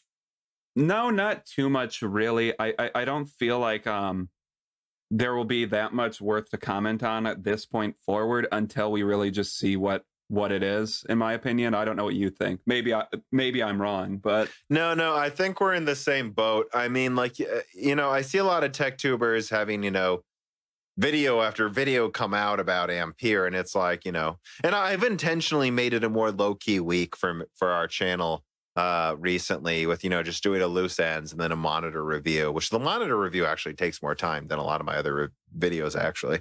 But I needed to change it up because I can't just do leak videos. I can't just do analysis videos every week. I'll burn myself out. Sometimes I just got to sit down and look at a device and review a monitor. It's more fun for me to talk about something different. And that's because I really don't have much to add. I mean, I'm sure I could get more clicks if I just pumped out Ampere spam, but I don't have anything to add. I have my own information. I'm confident my sources were legitimate no matter what happens at this point. I'm confident. I'm sure what I was telling you guys, what was it? GA102, at least 18 gigabit per second memory, boosting above 2.3 gigahertz, at least 2.1 at least. I said at least 1.9 gigahertz, some samples going above 2.3. And, increased power usage, heavy cooling, the early engineering samples having 3 fans on them even. All of that's lined up with what we have now. So all this other stuff, like I've said from the beginning, I don't know for sure it's 7 nanometer. One of my sources, who I won't say what his job is because I don't want to, right? But who isn't one of the ones who has one in his hands, but is connected to the information. Me and him agreed that this was probably 7 nanometer, and maybe even EUV by the clock speeds we were seeing. Having said that, that doesn't mean it is. And we were assuming 250, 300 watts. Now we see reports of 350 watts. I don't know. My thoughts are maybe it is all on 8 nanometer still. We know at least a lot of the lineup will be, which I've said from the beginning. And maybe they're just hitting 2.5 gigahertz because they're overclocking the living shit out of Samsung's node. And maybe there's multiple samples. See, because if you guys will remember, I had 3 Ampere sets of information. The second one had a faster sample. I would not rule out one of them was an 8 nanometer sample and one of them was a 7. So the one thing I would say to that is there that something maybe that I'm forgetting? I mean, obviously they've released the same schematic on different nodes multiple times, like AMD has done it. But do you think it would make sense for them to be launching GA102 onto 2 different nodes in a pretty similar time frame from 2 different companies? So there's a new rumor. There's a few rumors that have been coming out recently that they will have a Titan, but it's been delayed to Q1. Okay. And when I hear that, I go, I don't know. It almost makes me wonder if the 3080 Ti and the 3080 are on 8 nanometer. Those are your 1.9 to 2.1 gigahertz, 2.2 gigahertz maybe samples. Boosting. Keep in mind, guys, when they show boost clocks, it's going to boost above that. That's how NVIDIA's algorithm works. Yeah. So boosting to those levels, and then they launch the 3090 basically as a paper launch, and then launch a Titan later. And then the 3090 and the Titan are both on 7 nanometer EUV or something. Or just 7 nanometer. I don't know. Well, that might as well maybe be EUV. I don't know. And what the difference be, and so what if we learn the difference between a 3090 and a 3080 Ti? One's 12 gigabytes, one's 24 gigabytes. One boosts to 2.2 gigahertz, one boosts to 2.5 gigahertz. One would be 30% better to have double the RAM. One has GDR6, one has GDR6X or whatever ridiculous. Again, one sample I saw had 21 gigabit per second memory, which again, my source directly said, I don't know if this is GDR6X, but I know that's the speed it's running at. So... Hey, Tom here, jumping in with what I believe will be the final interlude to this episode, an episode that's coming out around tons of other information. I just wanted to throw in this other little leaks coming out about Ampere. Number one, that GA104 will supposedly use the 3070 Ti and 3070, which is interesting because I speculated there would be a 3070 for the top die of GA104. or should I say the uncut die for GA104, and then a 3060 Super or 3060 Ti for a cut down version. Yeah, but 3070 Ti and 3070 makes sense as well, and it makes sense they would use GDR6 for the very top version of this. Again, making it, I believe, exceed the 2080 Super in rasterization performance, especially when you consider something else he put out today suggesting 2.2 gigahertz clock speeds for Ampere models. Again, I gotta say, that's what I said 2 months ago. And I guess one thing I have to just point out is I really do see just a mix of Samsung 8 nanometer and TSMC 7 nanometer, along with a mix of GDR6X and GDR6 usage with a lot of these different models here and the Ampere lineup. And the only thing that really makes me go, maybe it is just only Samsung 8 nanometers still, is the fact that we're seeing these massive coolers, which I've reported on from the start of my Ampere news, and really high TDPs. That suggests that Ampere may be on 8 nanometer, but push super hard. But I don't know. I still think that some of these have to be on 7 nanometer. Some of their top dies have to be using 7 nanometer. Even if they just put 102 on a version of GA102 on 8 nanometer and a version of GA102 on TSMC for like the 3090 and Titan. I really feel like Nvidia isn't, unless they're just completely screwed, silly enough to only use Samsung. The final thing I will say about this, besides just one more time saying all this scattered info coming out, I don't plan on doing any videos unless I get my own information, because some of this is going to turn out to be incorrect, so I should just stick to my guns. But I don't know, speaking of sticking to my guns, I like this chart Video Cards puts together, and links in the description for their 3070 Ti article. If you go to Video Cards, it's one of the top, articles coming out on July 7th. They kind of show rumors over time, which is a good idea. But I just got to say it, like, why are my leaks not on here? I mean, Video Cards shows Igor's lab leak on June 9th, which talks about GDR6X. I leaked that 2 days earlier. And this isn't, I have no script for this. I'm just throwing this in the episode because I feel like I have to, guys. Like, this is my job now. This is how I pay the bills.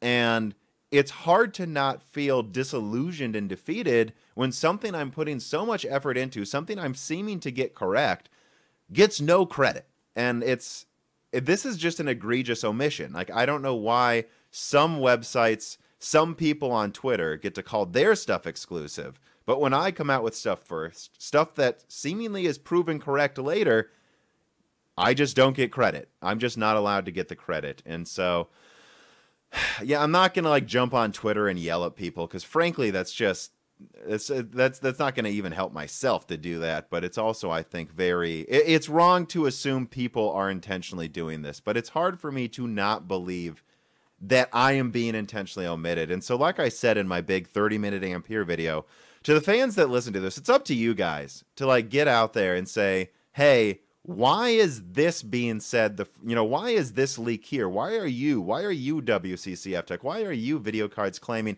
this is the first rumor we've seen of this when Tom reported on it 2 bloody months ago? Because you can support the Patreon, and that's literally helping me pay the bills. But this channel still needs to grow to be sustainable. Not for me really, but to pay the audio engineer who edited this episode, and to pay Dan, to pay hopefully other editors as well. If you want this to grow, it's got to be able to get the recognition that will allow it to grow. And when I see this, it just feels like the wind is knocked out of me. Like someone punched me in the gut, and I lose all of my energy and drive to work for the rest of the day. Because it's like, what's the point? What's the point if it amounts to nothing, and someone who puts out the exact same stuff I did days later is given more credit? I don't know. I'm not trying to come off as bitter. I just have to say it. So if you're fans, this channel won't grow unless, you guys help it. But yeah, thanks to all those listening. Let's get back to the show. It's like, I don't have much to add to this, except that it wouldn't surprise me if all of these things are coming. And the one thing I will say is if the 3080 Ti is on 8 nanometer, Nvidia is in trouble, though. Because that clearly means something fell through with being able to make a lot of their lineup on 7.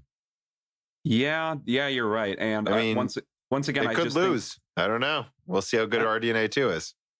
I mean, yeah, maybe. I don't think I have too much else to add to that other than if it's 2.1 gigahertz and it's hitting something like 350 or 400, God forbid 400 watts, that would just be a repeat. that would be a repeat of the 480, the GTX 480. Yeah, it would be very funny.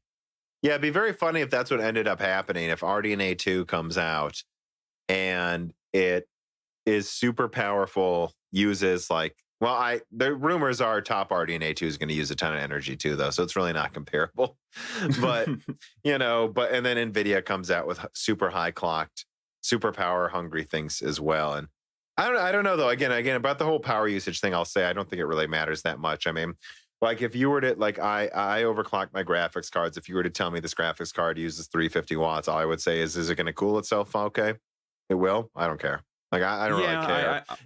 And that means like the 3080 uses 300 watts. I don't think anyone would care. If the 3070 is a 200 watt card, 250 watt card, I don't think anyone would care. Yeah, I mean, I think it's for most people it matters. It doesn't matter until it matters. I mean, power supplies are pretty damn strong now for not that much money. So I think most people don't get the top cards. That's what I emphasize. Like let's say AMD actually goes insane and has a 400 watt liquid cooled card. They made a 500 watt card before, so let's say they go to 400 watts. Yeah, that's so they can take the performance crown and make Nvidia look stupid. Their cut down version will probably use 350 watts, and then they'll have a normal like 2080 Ti killer probably for $600, $700, and that one will be like, whatever it is, or 550, whatever it ends up being for like the 6800 XT with GDR6. That will probably just end up being a 250 watt card, and who cares then? Yeah. Rob Fisher writes in, and he says, now that we have seen the new NVIDIA cooler design and a supposed leak of an aftermarket 3080 Ti, what are the considerations in choosing between a Founders Edition, or whatever it will be called this time, and a card from a third party? I am somewhat impatient, have more money than sense to be fair, but I also don't want to end up with too much buyer's remorse if I get an NVIDIA card only to find out it's slower and hotter than an MSI one. Well, I think here's what I'm gonna put it from an AMD perspective. So AMD needs to stop using blower coolers in their reference design. Having said that, the Delta fans on the Vega coolers don't break. They've been running, as I've covered in other videos for years, and other podcasts for years. And I've had several Power Color Red Devils that were like triple fan Vega 56s that I use for mining. And one out of those three fans broke within a few months, like half a year of mining. I've never had a blower fan break that's from AMD. And so I would say when NVIDIA sells their cards, they probably make sure that fan never breaks. And that's probably what AMD does as well. And that when you look at a lot of these third-party cards that cool better, supposedly, oftentimes they're also way bigger, and feel cheaper. Yeah. When I hold a reference NVIDIA or AMD card, say what you will about its ability to cool, but it feels like a solid piece of, tech there. It feels real solid, heavy. And a lot of those even heavy, big, bulky cards, they kind of flex a little bit. The fan feels a little shaky. You know what I mean? Well, and I'll say, I guess it's been a while since I've handled a non-reference card, but I think that issue is getting better. Like I remember, like when I was on I had a Fermi card, it felt like I was holding a kid's toy when I was holding the graphics card almost, or even to an extent like the 7950. I think like the addition of back plates are pretty much standard now is nice, so it doesn't flex around as much. But yeah, I mean, as to the question of whether you should get a Founders Edition, I mean, I don't know. I feel like NVIDIA is less likely to. Well, I don't know. Their cooler looks really impressive, so they might charge more because it's legitimately an impressive cooler.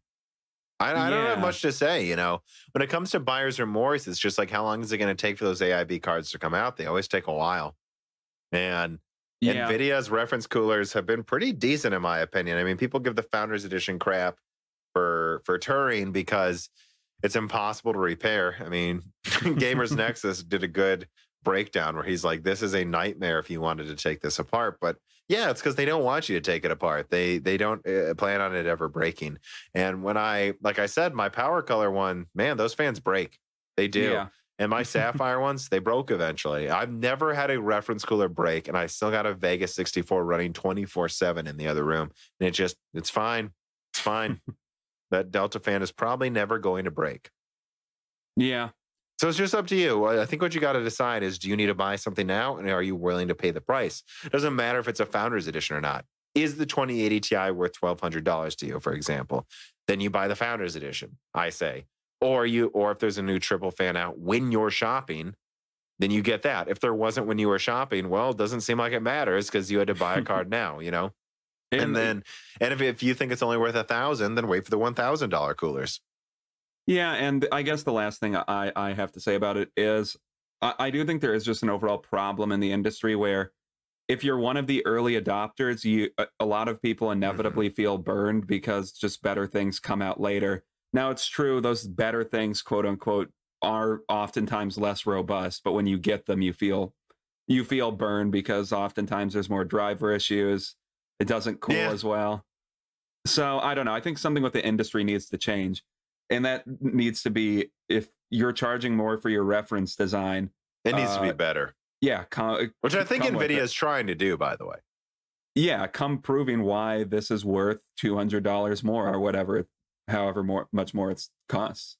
Yeah. And again, you know, and if I think about like when my 3950X, I paid like, I don't know, right? Like $750, but there was like a shipping fee. Like, let's say after taxes, it was like $800 or something, or $820 or something. I don't remember. And yeah, now you can get them for like $600 or $650. I honestly don't remember. I don't feel burned at all. You know, when I built my PC, it was right before Christmas, and it was like, this is when I'm taking 2 weeks off from work, and this is my time to build a new top to bottom IT, you know, compact build that's going to take a lot of effort to fit everything together. This is my time, and this is what I'm building. I could have bought something sooner, but I waited for when it's right for me to build. And because I did, some things were a lot cheaper. My SSD is frankly, the SSD I got, the Gen 4 SSD I got from Sabrent is like $50, $70 more than when I got it right now, actually. So, it kind of evens out sometimes. And just you don't need to buy it unless you need to buy it. And you just got to accept that. As we've covered earlier in this podcast, this is a new cultural thing. Stuff's getting better now, and you just got to accept it. It's not like before where you picked, my i7 lasted for 5 years and it barely lost to the top. That's over. That's not how things work. We're back to the good old days of innovation every 6 months, I think. Yeah, I mean, that's true. And on one hand, that's good, but it also makes like your purchase always a little bit more unsure whenever you're buying something. Yep. So there's a just put more thought into it then, right?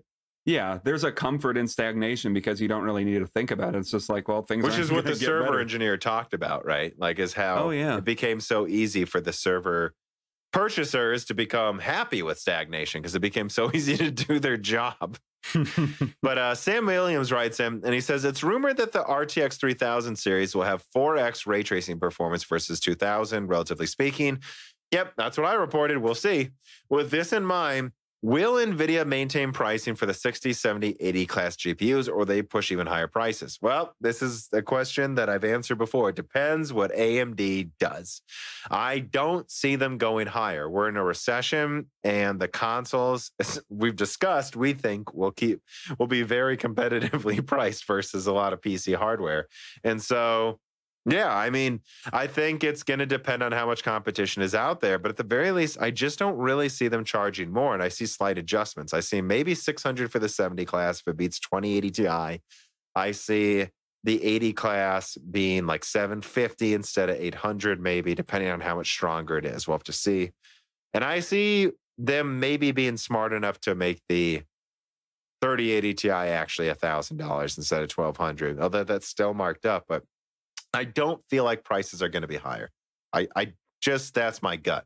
I could be wrong, though. If AMD falls flat and Ampere really is something special, they may say, hey, look, we're doubling performance, so we're keeping the prices, guys. Yeah, it's very much dependent on what AMD does. I mean, I think the rumor about the 3090 suggests that they, at a minimum, want to keep prices at where they're currently at. So we're not putting out a Titan this year because we can't reach what we consider Titan performance.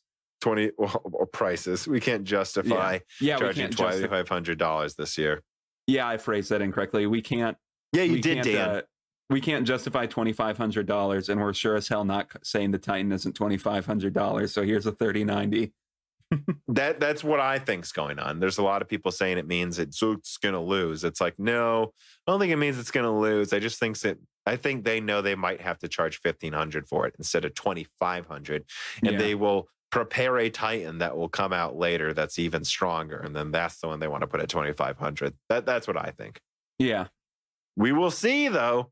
Fatboy Diesel writes in, and he says, now that you're a YouTuber, will you put your test bench to use in order to prove points you make on your videos? Also, what are your thoughts on recent news regarding SK Hynix's mass production of HBM2E? Might we see mid-range RDNA 3 cards with 8 to 16 gigabytes of HBM2E and their high-end variants with 16 to 32 gigabytes? So 2 questions really there.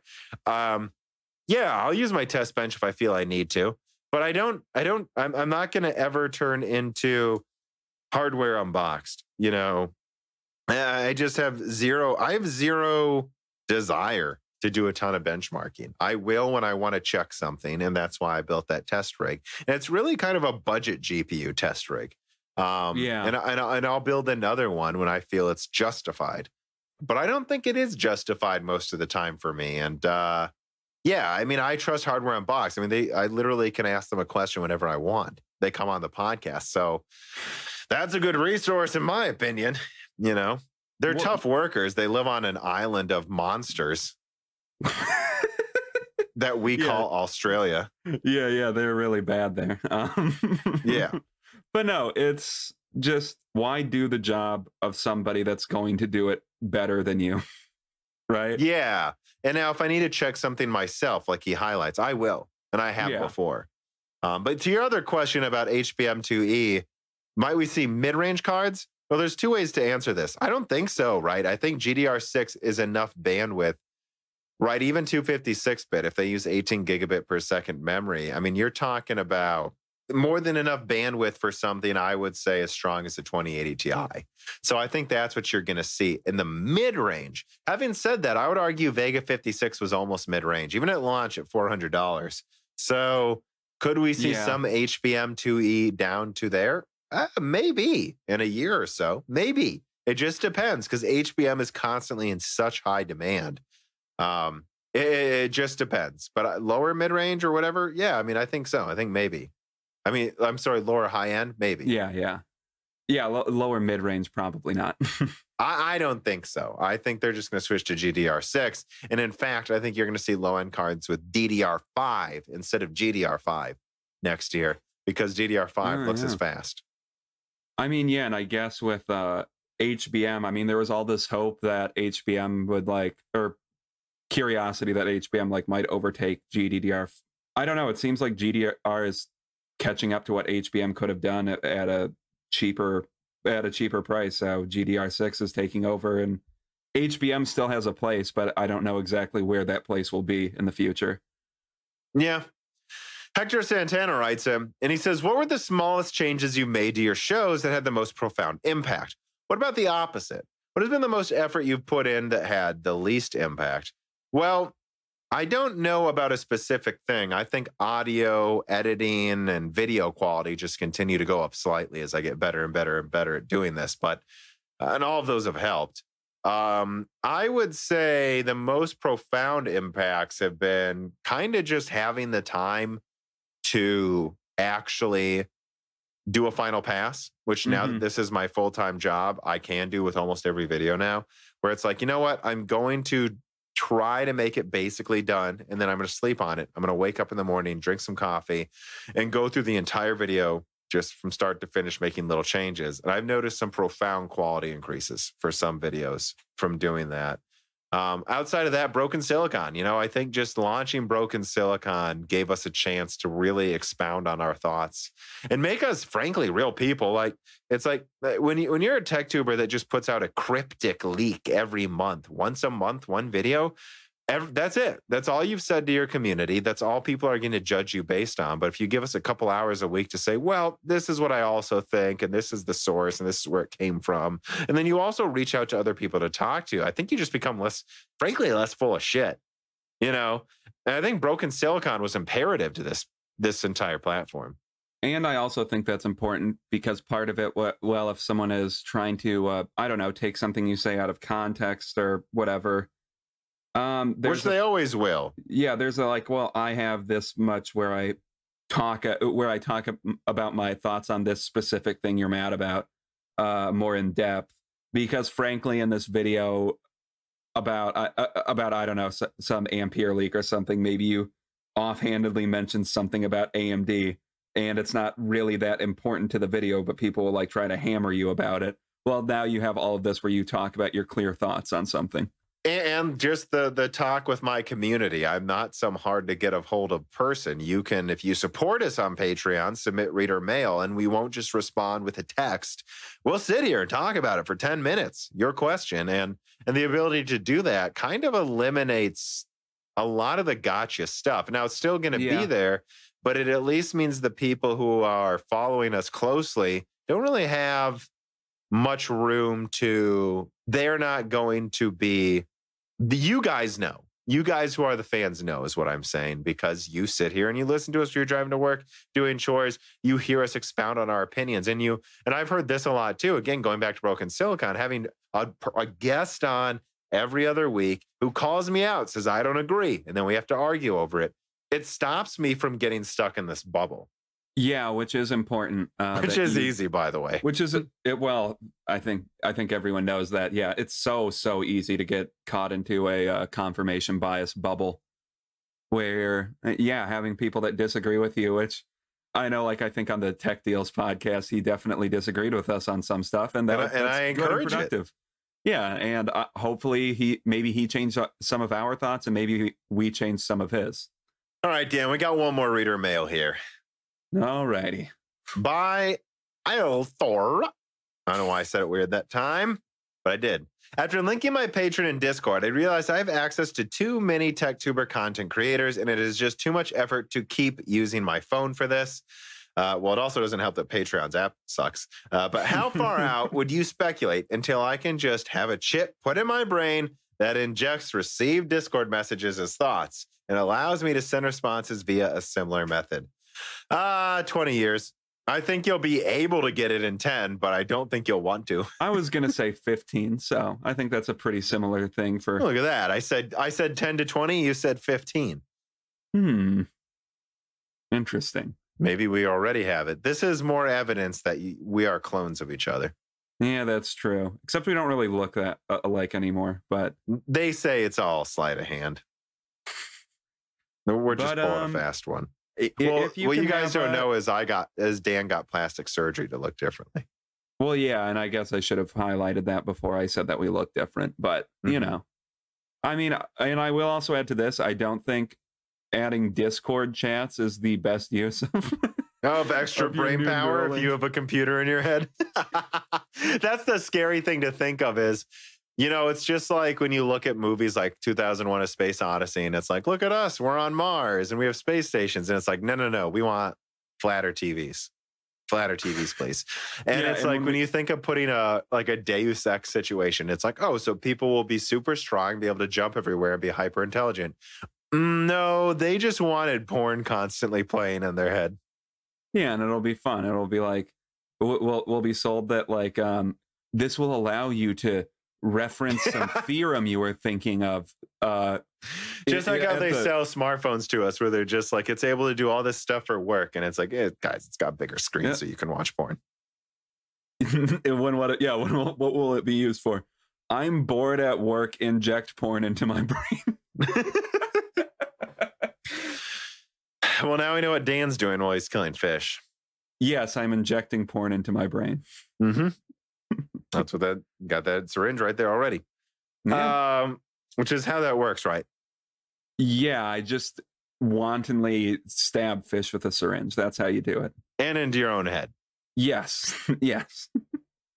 All right, well, that's all the reader mail, Dan. Do you have any last things you wanted to discuss? Any news? I think this is a rather large episode, surprisingly, but there were so many little stories. It's just this how it turned out. No, I don't. The usual no. The usual Dan no. I almost said it. Okay, well, I'll just remind everyone again, I am doing this full time. I do pay Dan. I do pay Gerard. I am looking to expand the team. If you listen to this every week, if you're a hitchhiker, I get it. Please share our videos. Please tell your friends. Just walk outside. Just walk outside and yell at people. Say, listen to this. And if you have any extra money, there are several tiers. The $2 one gets you an exclusive podcast, the ability to support telegrams. $4, I think you get reader mail. I have a new Flyover States to edit together. So you get that. You get Hits and Gems podcast. You get ad-free versions of Broken Silicon. So the $4 level, you actually get quite a bit. Even at the $1 level, you get access to the Discord for some limited interactions with everybody who are, on the same team here. And, and then there's everything else. Whatever you can afford, you are making this possible. And thank you to all the people that do support us. You are making a dream. You're making several dreams come true. And I don't know. Stay safe out there. Try not to get engulfed in an apocalypse that seems to be going on this year. Yeah. But it'll all be over eventually. Eventually, we will all be dead. Just let that make you feel better. Yeah, that's what I was trying to get at. Yeah, on that cheery note. All right. Thanks, everybody. Goodbye. The following podcast was brought to you by the YouTube channel and website Moore's Law is Dead. Moore's Law is Dead and Broken Silicon are trademarks of their creator, Tom. That guy is me, and I am indeed the creator, editor, writer, and showrunner of Moore's Law is Dead podcasts, videos, articles, and other media.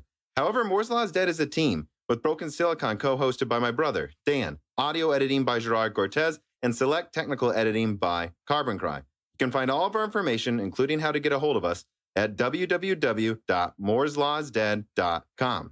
And if you are a fan and would like to send mail or other hardware, please mail parcels to Moore's Law is Dead, P.O. Box 10468, Peoria, Illinois 61612.